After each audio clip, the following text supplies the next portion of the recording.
પાવાનું છે અને મરવાનું છે. એનું કારણ છે કે નાના માણસોને એમાં બચી નહીં શકે ને એનો પ્રમુખ સ્થાનેથી અમે ક્યાંય પાટણ વતી ક્યાંય કીધું છે કે જો આમનો નિરાકરણ નહીં આવે, MP હતા, ધારાસભ્યો હતા, બીજા હતા, હોદ્દેદારો હતા, પ્રમુખ હતા, બધી હતા, અને એની રૂબરૂમાં પ્રમુખ સાહેબે ખાતરી આપી કે જોઈ લો, તમે અઠવાડિયું છે ચેક કરી લો, સરકાર જો આ નિર્ણય નહીં લે તો આમની આગેવાની છે એ પ્રભાસિત રક્ષક રમેશજી કરી અને આનો વિરોધ અમે કરશું, એવું પ્રમુખ સાહેબે ત્યાંથી આપણે સ્ટેજ ઉપરથી ખાતરી આપી.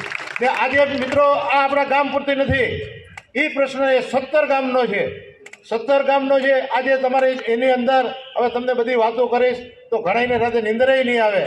હવે માની લો કે તમારા 500 ગજનો પ્લોટ છે તો 500 ગજમાંથી તમારે ખાલી 15% વાપરવાની, બીજી જગ્યાઓ છે, બગીચો બનાવો, ગાર્ડન બનાવો.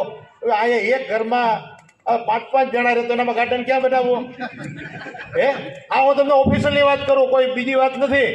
એ જે નવો જે DDR થયો છે હેમલભાઈ,